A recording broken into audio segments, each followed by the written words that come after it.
Aujourd'hui, j'ai le plaisir d'avoir en ma compagnie Madame Marie Bourbeau, qui est une citoyenne du quartier très impliquée. Bonjour. Bonjour Louise. Oui, ça va bien, Marie? Très bien. Oui. Dites-moi, moi, j'aimerais savoir, est-ce que vous vivez dans le quartier Centre-Sud? Oui, je vis dans le quartier Centre-Sud, du côté nord de la rue Ontario, Oui. depuis 2008. Mais dans ma jeunesse, dans les années 70, j'ai vécu au sud d'Ontario, sur la rue Dufresne, pendant quelques années. Donc, c'est ça, je suis revenue dans le quartier comme presque 40 ans plus tard. Hein, c'est ça, ça fait 40 ans plus tard. J'ai été 2 fois, citoyenne 2 fois du Centre-Sud. OK, du Centre-Sud. Ça veut dire que vous avez dû voir au fil de toutes ces années-là le quartier changer. Bien, je ne l'ai pas vu changer au fil des années parce que je m'y suis absentée pendant plusieurs années, mais en tout cas, je l'ai vu à un moment puis à un autre. Tu sais, j'ai comme 2 photos du quartier.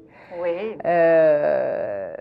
Dans les années 70, c'était un quartier qui était en déstructuration, surtout, hein, parce que les grosses compagnies venaient de fermer. La plupart des grosses compagnies venaient de fermer. Ça faisait pas longtemps.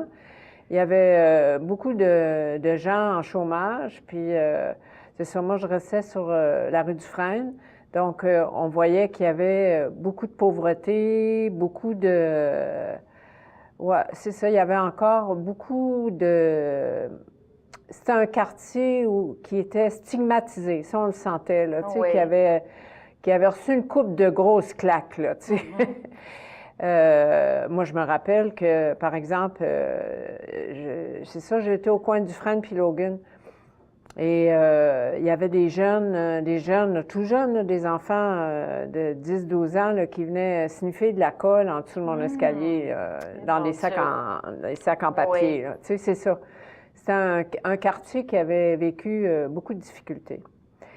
Quand je suis revenue en 2008, ça s'était complètement transformé, tu sais. La rue Dufresne, c'était beaucoup gentrifié. Oui. Les logements avaient été rénovés. Puis là, on voyait que c'était d'autres gens qui restaient là aussi, hein. C'était des jeunes familles. Puis il y a vraiment eu des changements importants au niveau de qui habite dans le quartier. Ça, j'ai pu le voir. Il y a une chose qui n'a pas changé en 40 ans, par exemple. C'est parce que moi, j'avais l'habitude d'aller au bout de la rue Dufresne. Et puis, je traversais au parc Bellerive. Ah, le parc Bellerive, ben oui, c'est vrai. Parce que le parc Bellerive existait évidemment, puisque c'est un des plus vieux parcs de Montréal. Puis c'est ça, il a été créé à la fin du 19e. Donc, mais à l'époque, dans les années 70, le parc, lui aussi, était pas mal balafré, tu sais, parce que ça faisait plusieurs années qu'on s'en occupait pas beaucoup. Mais c'était quand même une fenêtre. Moi, je l'ai découverte tout de suite quand je suis arrivée à Montréal et j'y allais souvent. J'allais souvent au parc Bellerive. Et quand je suis revenue, 40 ans plus tard, bien, j'ai retrouvé mon parc Bellerive. Puis c'est comme si je l'avais jamais laissé parce que il était pareil. Ça n'a pas changé en 40 ans. Il n'y avait pas eu d'amélioration. Il n'y avait pas eu... Les arbres avaient grandi, évidemment, les arbres avaient grandi.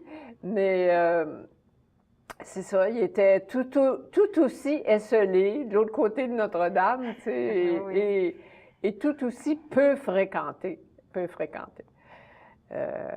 Donc, c'est ça. Moi, je pense que j'ai toujours eu un amour pour cet accès aux berges. Tu sais, moi, je suis une fille de Québec, hein.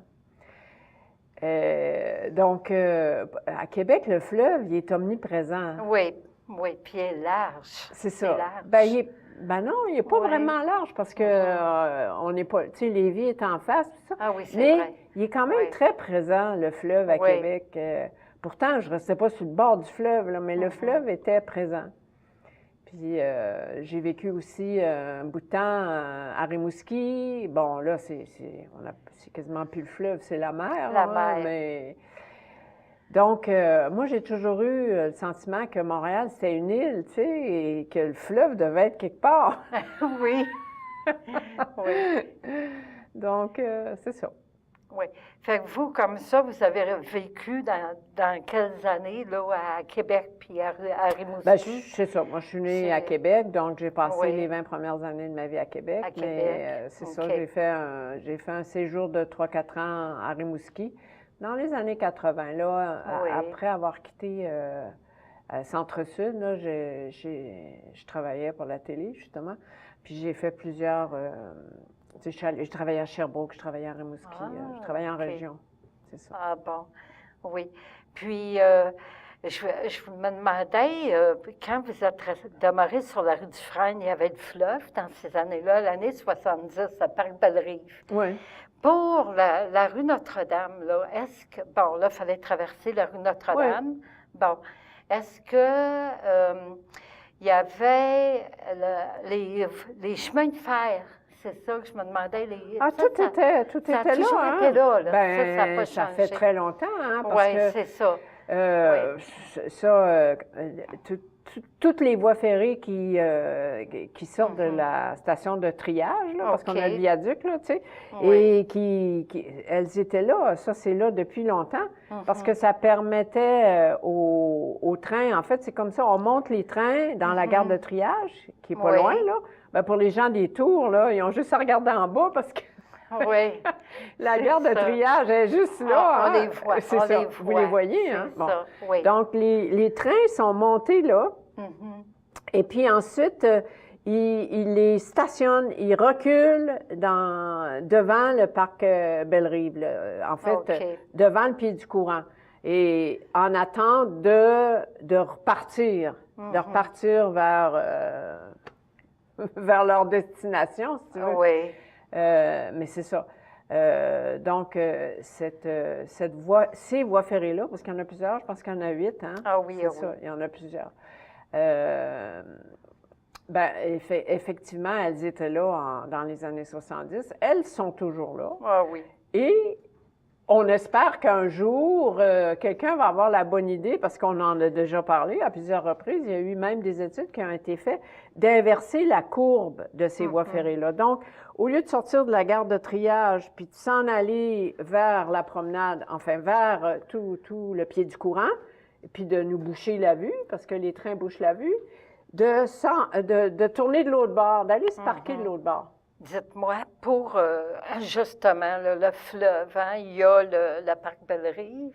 Aujourd'hui, je pense que ça a changé de nom, hein, le parc Bellerive. Oui, il a oui. été récemment renommé le parc du pied du courant. Ah bon, oui. C'est une demande des Amis du courant Sainte-Marie qui étaient, en fait, anciennement les Amis du parc Bellerive. Alors, c'est ça. Donc, tout converge maintenant vers le pied du courant. Parce que c'est ce secteur-là qu'on appelle le pied du courant. Et ça, le pied du courant, c'est intéressant pour les gens du quartier. C'est le courant Sainte-Marie qui est toujours là. Et, tu sais, le fleuve s'engouffre, hein, là, parce que entre la Ronde, bon, la Ronde, a été créée de toutes pièces, mais l'île Sainte-Hélène existait à l'époque.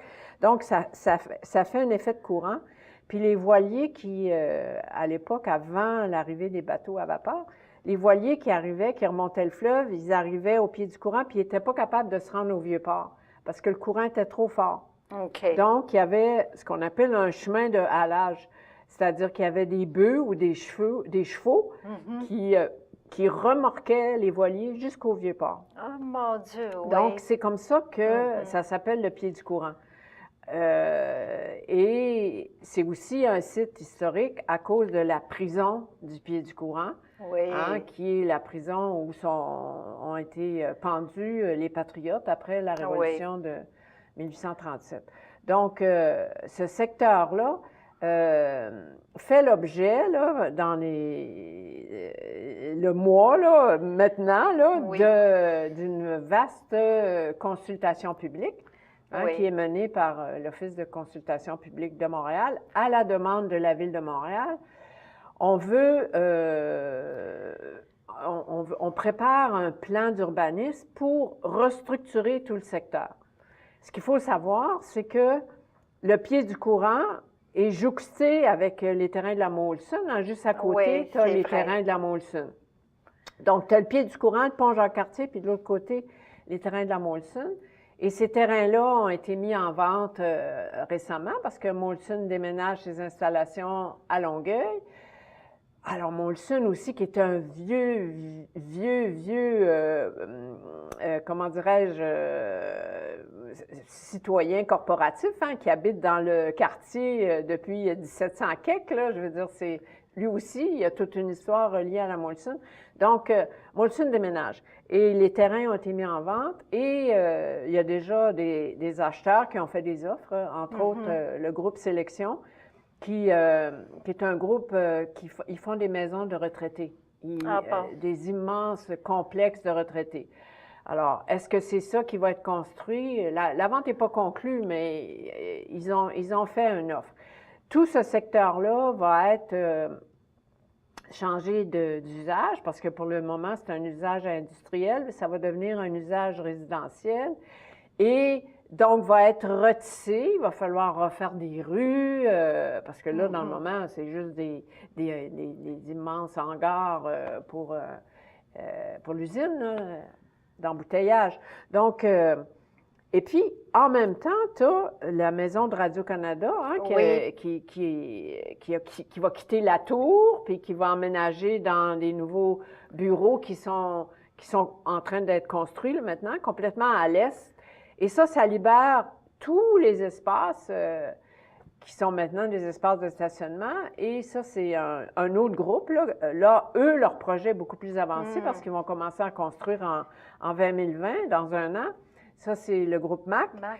C'est ça. Donc, ils vont aussi... tu sais, Louise, on attend 30 000 nouveaux habitants juste dans ces espaces-là. Là. Ça veut dire beaucoup. Beaucoup de condos aussi, hein? Des condos, qu'est-ce qu'ils vont... Ça va être du logement, ça va être un mélange de résidentiel. Ben, tu sais, les promoteurs, le groupe MAC, le projet est un peu plus avancé, donc on sait qu'il va y avoir à la fois des bureaux, à la fois un immense centre d'achat et à la fois du résidentiel, logement pour famille, logement social, mais aussi logement de prestige. Tu sais, ça va être en tout cas, le quartier va être vraiment bouleversé. Mais dans le cadre du plan d'urbanisme, un plan d'urbanisme, ça fait... Qu'est-ce que ça fait, un plan d'urbanisme? Ça définit, si tu veux, des règles, des paramètres qui vont devront ensuite être suivis par les promoteurs. Tu sais, imaginons que on définit que sur les terrains de la Molson, par exemple, on ne veut pas construire plus haut que tant d'étages parce que sinon, ça va complètement boucher la vue. Bon, sur le pont, sur le fleuve. Bon. Tu sais, c'est ça que ça va définir. Là, ça va définir. Ils ont déjà Ce qui est intéressant aussi avec ce PPU-là, qu'on appelle le PPU des faubourgs, bon, ça, c'est une autre histoire, les faubourgs. Il faudra en parler, hein? Oui. Parce que pourquoi on ne dit pas le PPU du Centre-Sud? On dit le PPU des faubourgs. Oui. Pourquoi? Parce que l'appellation des faubourgs, c'est une appellation ancienne. Parce que à l'époque, quand la ville de Montréal était entourée d'une enceinte, là, des murs, quand on sortait des murs, on arrivait dans les faubourgs. Oui, Faubourg Amlas. C'était ça. En fait, d'abord, c'était Faubourg Québec. Pourquoi Faubourg Québec? Parce que quand tu sortais de la ville, mettons des murs, puis les murs, c'était jusque...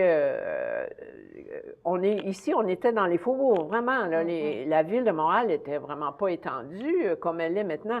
Donc, pourquoi Faubourg Québec? Parce qu'on était sur le chemin du roi qui nous amenait à Québec. C'est vrai, oui. Donc, ça s'appelait Faubourg Québec. Et puis après, c'est devenu Faubourg Amlas. Pourquoi? Il y avait, dans le parc Bellerive ou à côté, moi, je me souviens des espèces de grosses citernes, là, rouges et blancs.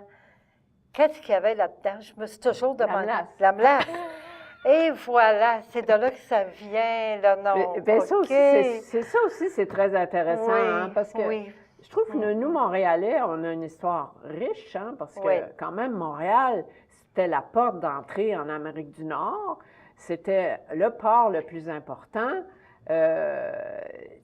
Avant la création de la voie maritime, là, je veux dire, en tout cas, Montréal était vraiment un port extrêmement important et faisait partie du trafic international, hein?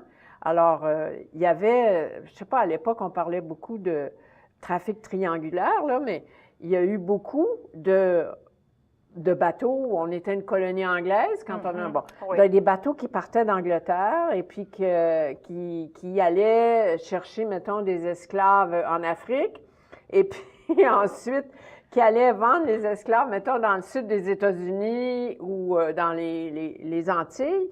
Et puis, là, ils prenaient de la canne à sucre, parce qu'on cultivait la canne à sucre, puis de la mélasse. Parce que la canne à sucre, c'était... Puis là, ils remontaient à Montréal, ils vendaient leur mélasse. Puis là, ils remplissaient leur bateau de bois. Puis ils retournaient... Ben, tu sais, parce que quand tu traversais l'Atlantique, fallait que ça paye, hein? Oui. Les cargaisons n'étaient jamais vides, là. Tu sais, je veux dire, les cales étaient toujours pleines. Donc, la mélasse, puis le faubourg à mélasse, parce qu'on disait que ça sentait fort quand ils arrivaient, ça sentait fort la mélasse, là. Mais le faubourg à mélasse, ça a été aussi, à l'époque, une appellation un peu péjorative. Tu sais. C'était comme quand Radio-Canada a détruit 700 logements là, pour construire la tour. Bien, c'était des gens qu'on disait, ils vivaient dans le faubourg à mélasse, c'était tous des logements, des vieux logements insalubres, puis tout ça. À l'époque, Drapeau, qui était maire de Montréal, il voulait faire le ménage, là, tu sais. Il voulait faire le ménage. Fait que l'appellation faubourg, c'était un peu péjoratif. Mais maintenant, on veut revenir à, je pense, à l'appellation plus d'origine, de dire qui se rapporte à notre histoire ancienne, d'être juste à la sortie de la ville, finalement. Oui, c'est ça. Puis du centre-ville. Oui. Mais là, ça veut dire qu'avec le PPU, faut quand même être à l'affût de ce qui se passe. Oui, absolument, parce que là, ce qui est intéressant avec ce PPU-là, c'est qu'il va se faire en 2 temps. En général, une consultation publique, les fonctionnaires de la ville font un plan d'urbanisme et puis ils consultent. Ils présentent leur plan, puis là, ils demandent aux gens de venir se prononcer sur le plan. Mais cette fois-ci, comme les zones en restructuration sont très grandes, il y a beaucoup de terrain, ils font une pré-consultation. Et là, c'est super important pour les gens d'aller dire qu'est-ce qu'ils voudraient voir pour les années qui viennent. Qu'est-ce qu'ils aimeraient voir se développer dans leur quartier. Et il va y avoir un forum, là, entre autres, il y a deux moments où les gens peuvent aller s'exprimer. C'est un forum qui va avoir lieu à l'espace Fulham. Oui. Le samedi 16, matin et après-midi. Il y a des thèmes différents, mais ça tourne autour, tu sais, de toutes les grandes questions du quartier. Et le samedi 23, donc 2 samedis, le 16 et le 23. Et c'est important que les gens aillent se familiariser parce que là, dans le forum, les fonctionnaires de la ville sont là, puis ils vont présenter plus les plans qu'ils ont, là, leur ébauche de plans, et ça va nous permettre de poser des questions et puis éventuellement, ensuite, de rédiger une opinion ou un mémoire qu'on pourra déposer devant les commissaires, là, et les commissaires, ça leur permettra de faire des recommandations pour la rédaction finale du PPU. Mais ce ne sera pas final parce que une fois qu'ils vont avoir fait le plan, ils vont revenir devant la population pour dire, bon, ben voilà, on vous a entendu, voilà ce qu'on a retravaillé notre affaire, puis voilà maintenant ce qu'on vous propose. Puis on aura à nouveau l'occasion de dire, ben, tu sais, il y a des gros enjeux, Louise, hein? Ah oui. Il y a des gros enjeux, là. C'est le quartier risque d'être complètement transformé. Oui. On a vu ce qui est arrivé à Griffintown.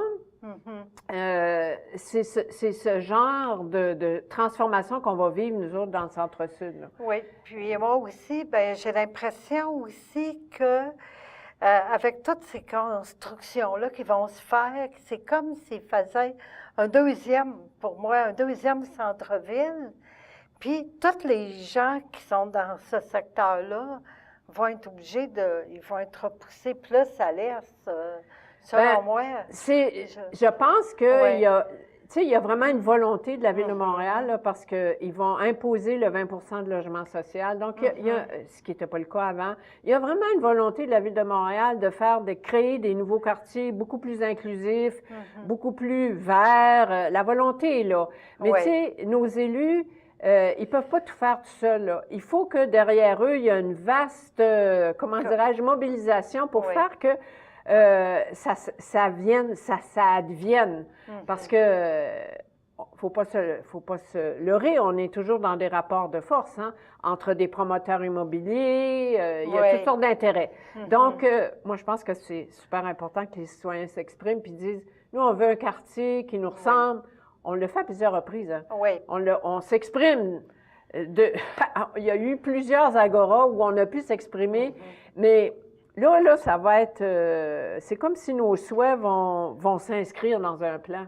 Puis une fois que c'est inscrit, là, c'est important parce que ça va, comment dirais-je, influencer le développement pour les 10, 15, 20 années qui viennent. Par rapport, je sais aussi qu'il y a la promenade là, qui commence dans le Vieux-Montréal, le Vieux-Port. Bien, ça, c'est super important, là, Ici, autour de Frontenac, les gens, ils voient le fleuve, hein? Oui. En tout cas, dès que tu es un peu en hauteur, là, ils voient le fleuve. Donc, vous êtes juste acheté un coup d'œil, vous allez la voir, le pied du courant, là, tout le secteur du pied du courant. Donc, dans le moment, ce secteur-là, dans le PPU, là, il passe un peu sur le radar. C'est-à-dire qu'on a mis beaucoup d'emphase, on a beaucoup travaillé sur le secteur à l'ouest du pont Jean-Cartier. Et à cet égard-là, ce que tu dis est juste, ils veulent prolonger la rue de la Commune sur les terrains de la Molson, l'amener jusqu'à Alexandre-de-Sèvres. Puis là, ils vont retisser les rues nord-sud, dont Alexandre-de-Sèvres. Et là, ils vont faire que les gens qui vont habiter dans les nouveaux quartiers, le quartier des Lumières, eux autres, ils vont avoir une voie royale pour rejoindre le fleuve et la promenade. Sauf qu'elle s'arrête à Alexandre-de-Sèvres. C'est ça. Donc, tout ce qui est à l'est, bon, et puis moi, je fais partie d'un collectif qui s'appelle Les Fricheuses. On travaille avec les Amis du courant Sainte-Marie, avec la Pépinière qui anime le village au pied du courant. Tu sais, on travaille pour que, manquez pas votre coup cette fois-ci, connectez-nous au Vieux-Port, là, désenclavez tout le secteur. Tout le secteur du pied du courant, ça va remettre en valeur le patrimoine historique aussi, la prison, la station de pompage, et amener les gens à se balader d'un côté à l'autre, quoi, tu sais, du Vieux-Port. On n'est pas loin du Vieux-Port, hein, nous autres, centre-sud, là. Et à l'origine, les gens, ils vivaient sur le bord de l'eau, là, tu sais, je veux dire, le Vieux-Port, c'était des débardeurs qui vivaient dans notre quartier, là. Ils allaient travailler au Vieux-Port, tu sais, bon, il faut recréer cette fluidité-là, pas être obligé de faire un grand détour pour se retrouver au bord de l'eau. Au bord de l'eau. Donc, on va rester à l'affût de tout ça. On demande aux gens... Il faut aller dire, on veut avoir notre accès au fleuve au pied du courant. C'est le secteur, c'est notre secteur. Dans Sainte-Marie, là, on a des vues exceptionnelles. On veut que ça soit inscrit dans le PPU, que ces terrains-là, qui sont les terrains À part le parc, de chaque côté, les terrains appartiennent pas à la ville. Ça, il faut bien le savoir. Hein? Ça appartient au ministère des Transports du Québec. OK. Alors, il faut qu'on dise ces terrains-là doivent être restitués à la ville, puis ça doit devenir une promenade riveraine, puis il faut que ça soit inscrit quelque part. Oui, puis c'est le temps de se faire entendre. C'est le temps de se faire entendre. Puis d'aller au forum le 16 et le 16 et 23 mars, qui sont 2 samedis. C'est une invitation. Oui. Bien, merci beaucoup, Marie, d'être venue aujourd'hui à mon entrevue. Et vive les faubourgs. Et vive les faubourgs.